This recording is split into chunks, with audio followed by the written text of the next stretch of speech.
Welcome to the post-race show from the Southern African Endurance Series. My name is Kriya Gangya. What an exciting race weekend it has been.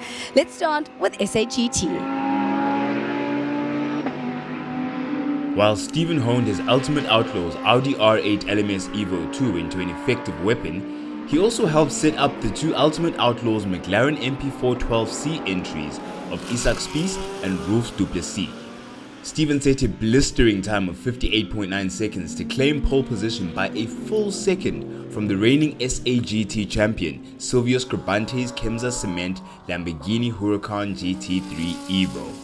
Calbert duly took third on the grid ahead of Aldo Scribante's Scribante Concrete Lamborghini Huracan GT3. Scribante's Huracan Evo suffered electrical problems during testing in the week before the race, and with parts ordered but not received in time, he borrowed Dad Aldo Sr.'s Huracan, a pre-Evo model. Silvio Scribante peeled into the pits at the end of the formation lap, parking his Kemsa Lamborghini with terminal fuel injector issues. Yeah, we had a lander malfunction on the dash, which basically means that there's an injector failure on one of the cylinders. So yeah, the guys are frantically working to see if we can sort it out. We should be back hopefully for the next race, but I think for this race we're pretty much done and dusted.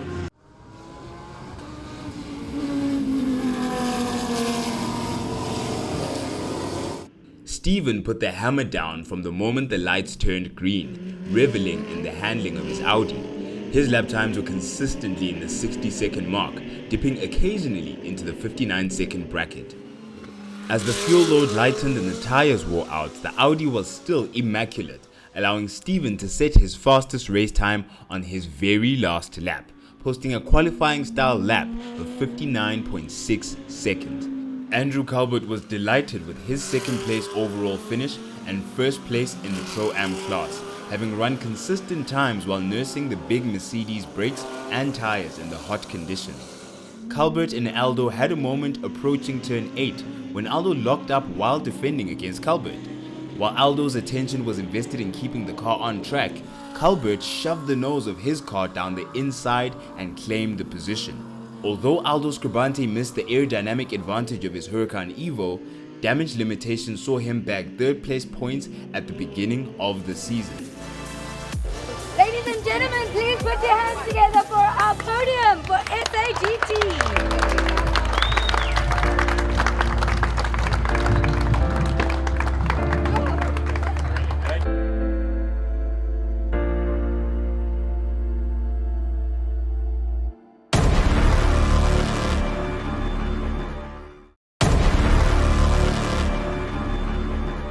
An exciting first round for SAGT with Michael Stevens taking the top honors.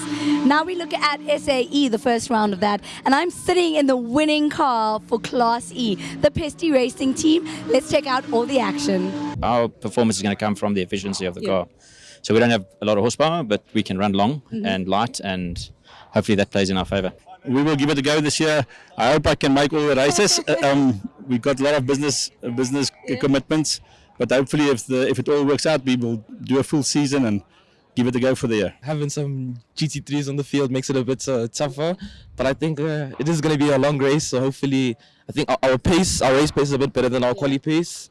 So I think if we can just stay consistent, avoid all the mistakes, because there's bound to be a safety car or two. But hopefully, we're not involved in any of them. Yeah. But I think if all goes well, a podium is not off the table yet. So I think. It's going to be a long race, and just need to keep it on the track and finish. It's a Porsche 991.2 Cup, GT3 Cup. It's my third outing with the car. Kilani Nana was the first one, so last week Kailami was the second one, now it's the third one.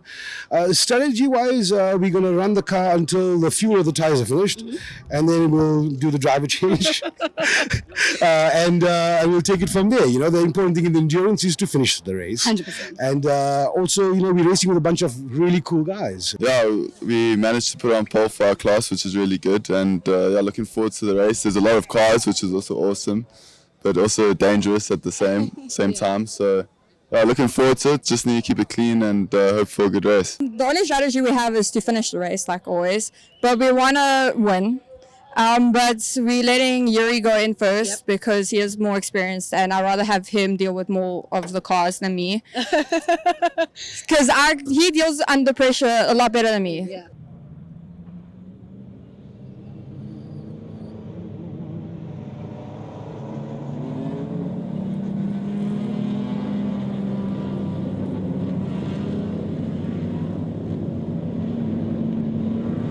Stradale Motorsport consistently set the pace during the 4 free practice sessions, but when the clock ran for qualifying, it was Jeffrey Kruger who blitzed the timesheets in his Ligier. Kruger had not driven the car all day until, with 5 minutes of the session remaining, he did 1 outlap and 2 flying laps before the checkered flag fell, locking out pole on his first lap and lowering the target by half a second.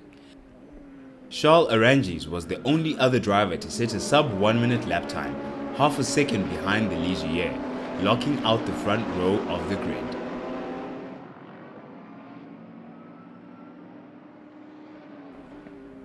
Michael Steven, Mikhail Pittenber, Gavin Crenier and Paul Hill completed the top 5.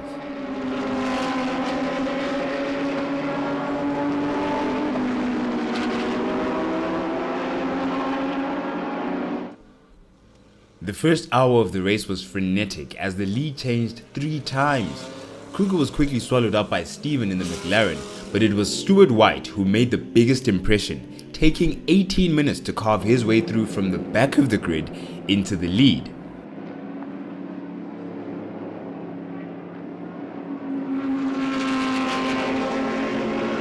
Once the 1 hour cars had pitted, the race was a straight fight between the 2 GT3 cars. During a fortuitous safety car period, Stradale called Weston in for a splash and dash fuel stop, so when his 2-hour stint was up, Arangis could jump in with enough fuel to take the lead around the 95 lap mark when the Into Africa car pitted. Luck and timing plays a part in endurance racing, and Letlaka found himself 2 laps down on the leader thanks to pitting under racing conditions and coming out just as the safety car was deployed. I'm standing here with Stuart White, who's the current race leader after that stint. 59, what an amazing performance. Yeah, the strategy from the beginning was always to push. Obviously, we started last after the issues yesterday, and I must say I'm truly proud of the team. It's a new team. They worked through Cape Town through all the nights. Last night we only left the track at 2:30, so it's not of a lack of effort, and I just hope it really pays off for once. And yeah, still a long race to go. Strategy in the first hour was perfect from our side, I think, to not do the splash and dash and stay in front. But yeah, it's still a long race, I said, but we're still leading, and I think they're 1 pit stop behind. So yeah, we're really happy so far. Are we going to see you get back into the car, or is this it for you today? No, I'll get back into the car to finish the race. Once White was back in the car, he cut his deficit to 1 lap as the race entered its final hour. He fought hard with the Arangis, passing the Mercedes only for Arangis to retake the position. White attacked again and made the move stick on the second time of asking. When a final safety car was deployed with 20 minutes remaining, it seemed a challenge for victory was on the cards. Racing resumed with 11 minutes left on the clock. The gap was down to 15 seconds, and while White threw everything into the final minutes, lapping 2 seconds a lap faster than Arangis at times, the clock counted down to 0 and the chase was over. Third place went to the BBR Porsche 992 GT3 Cup car of Latachan, Tavares and Latachan. Henk Latachan flew directly from the Abu Dhabi Desert Challenge to arrive in time to take the final stint. From desert to tarmac took a few laps to adjust to, and besides a clash with Brandon Dean and Jared Ray's backdraft which caused the Porsche to spin in turn 2, Latachan Jr. was all smiles at the finish. Lee Thompson and Mo Mia brought their Toys R Us Porsche home in 4th overall after a terrific scrap with the BBR car in the first hour.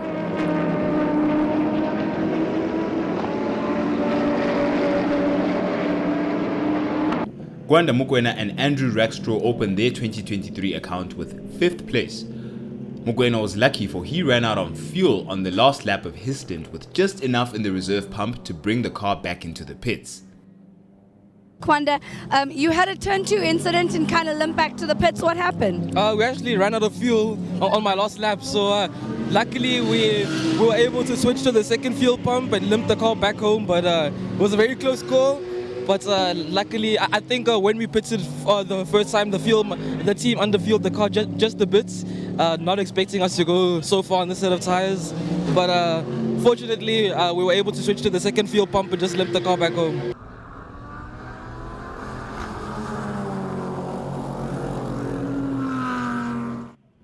Daniel Rowe and Keegan Masters took Class D honours and 6th overall after a trouble-free run in their factory run polo, although they had to do an extra pit stop compared to their bucket list rivals.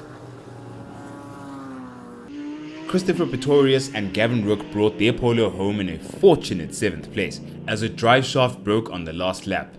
Pretorius managed to limp home to claim 2nd in class.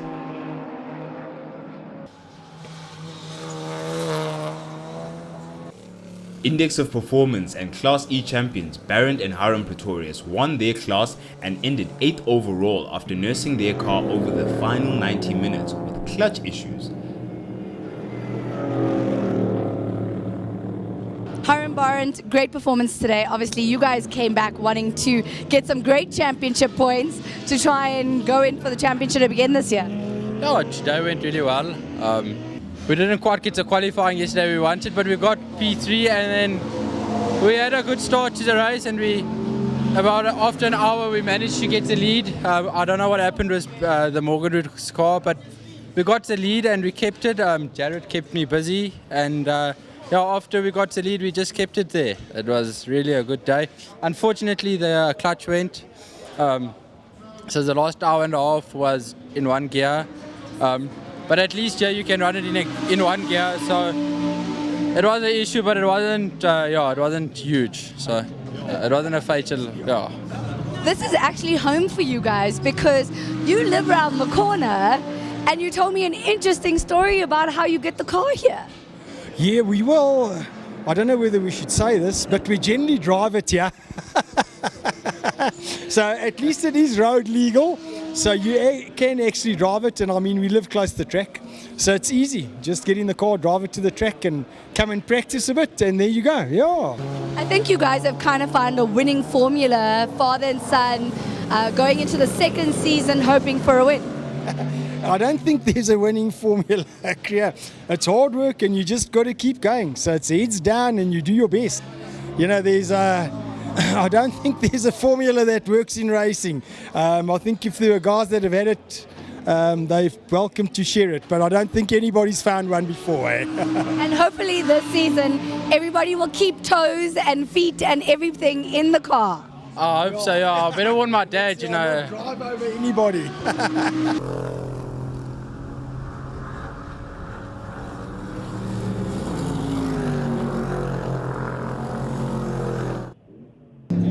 I'm standing here with Mr. Ben Morganroot, and I'm sure you guys heard me saying that the boys in the studio are talking stories there, and stories about you because you're holding something very important.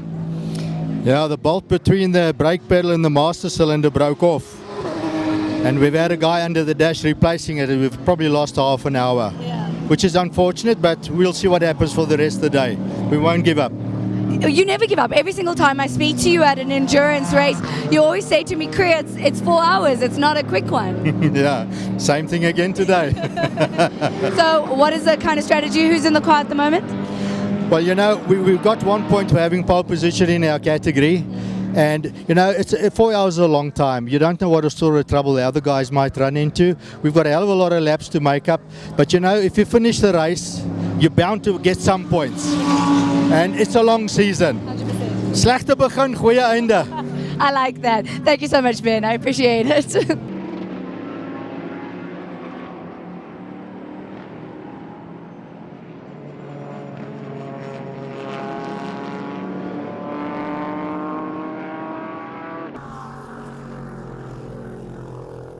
Byron Mitchell and Peter van der Spey brought their junior home in 9th overall. The car suffered a sensor issue that caused the car to default into limp mode when it detected a high water temperature, but mysteriously righted itself again each time it happened. Van der Spey had a spin and beached the car on a curb, which triggered a safety car, losing several laps in the process. With a combined age of 198 years, Tony and Brian Martin and Trevor Graham brought their factory backdraft home in 10th overall and 2nd in Class E ahead of the 11th placed Endurance Rookie Index winning trio.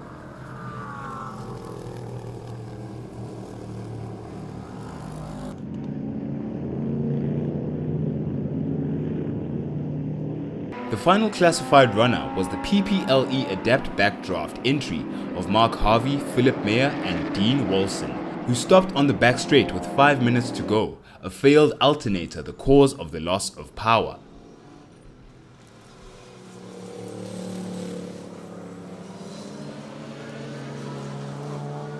Charles, a great win for you today, but not an easy one. Yeah, look, it really was difficult. We knew that Stewart was going to be exceptionally quick. We're running slightly different setups in car. So we ran the car as per the 9 hour a week ago. And I know Stewart and them are running, unrestricted. So there was definitely an advantage towards them with speed. But we had slightly better fuel consumption, and that's kind of what we were heading towards. So, yeah, we had only 2 stops, and end of the day that helped us. The 2 safety cars was horrible towards the end. From a net 2-lap advantage, we went down to, I think, 15 seconds towards the end. So, yeah, it neutralized the race a bit, and it put me under immense pressure. But I think what's really nice is that you and Clint also work really well as a team. Yeah, look, it's Clint. Clint is new for 2023. Obviously, with the AMG Driving Academy is coming on board. So it's exciting times. There's going to be a lot of news coming in this year. Hopefully, more cars. So with Clint, and he's such an experienced guy. Safe behind the wheel. So this weekend, as with the 9 hour. It's his first time in SAS, and the guy just did a phenomenal job. We put him in for a monster stint. He went just over the 2 hours, and I was more than happy to just bring it home. Next week, obviously, we go to Red Star. Track's normally suited for motorbikes, not really for cars. It's going to be quite a difficult stint, but I think it's going to be one that you're going to enjoy. Well, the thing is with Red Star, it's like you never know what to really do car-wise. I'm going to say car-wise because we just feel GT3 cars, Red Star, 3 hours, 4 hours, whatever we're going to race there, isn't gelling. So we might arrive with something different just to get points, but I don't think the GT3 will arrive there. It's just, we have to look after the poor girl. She's got a very busy few weeks. Tomorrow it's at a launch here at Zwartkops again. And, in the coming weeks we're racing again and again and again. So we have to look after her. Me and Clint, we want to win this championship hopefully. So we'll see. Maybe win something different.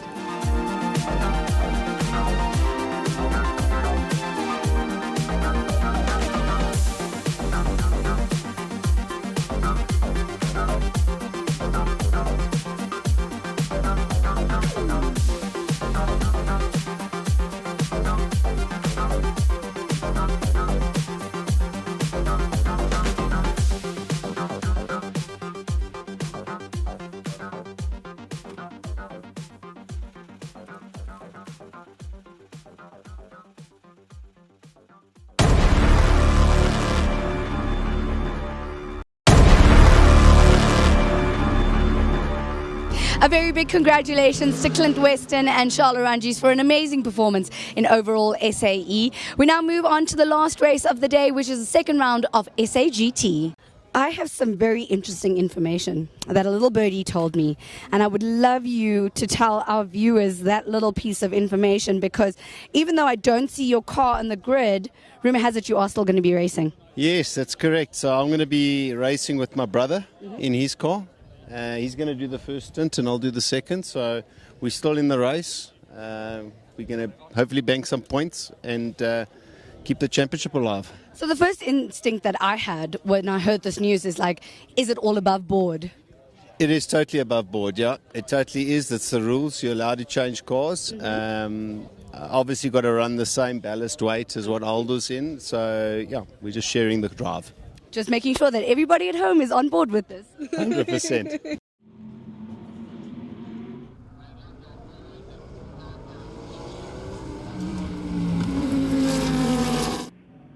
Starting from pole, Stephen once again blasted his Audi into the lead, the multiple SA champion driver reveling in the Audi's consistent handling, once again grinding out laps in the 60-second mark.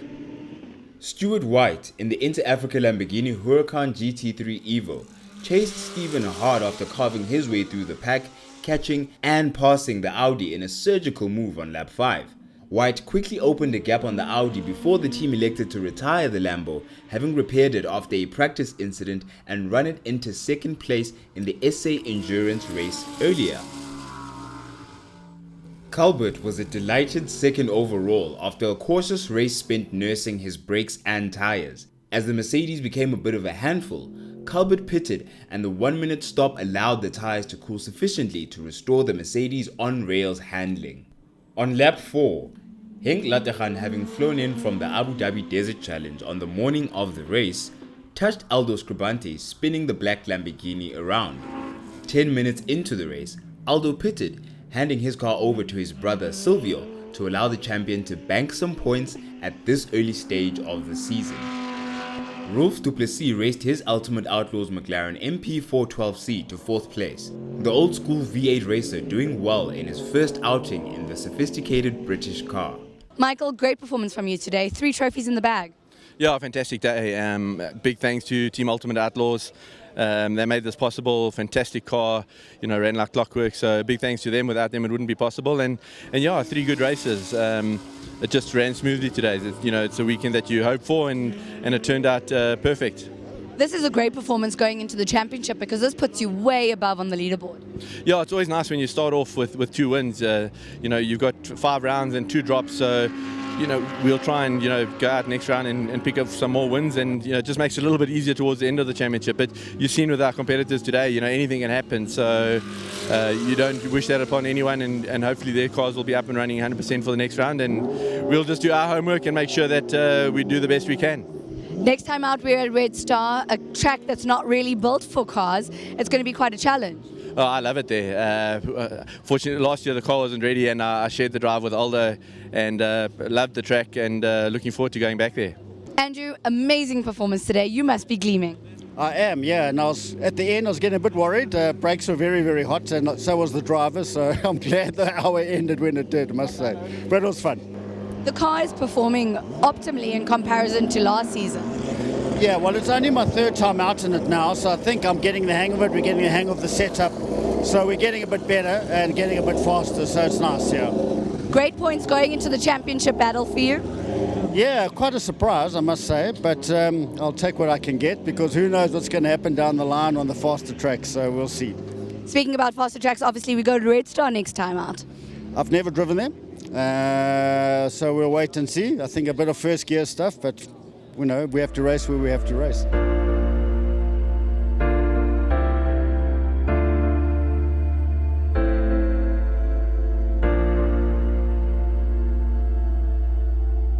Well, that brings us to the end of the first round of the Southern African Endurance Series. And what an amazing afternoon it has been at Zwartkops Raceway. Next out, we go to Red Star. And remember that it is free entry for all spectators. My name is Kuri Gangia, and we'll see you at the races.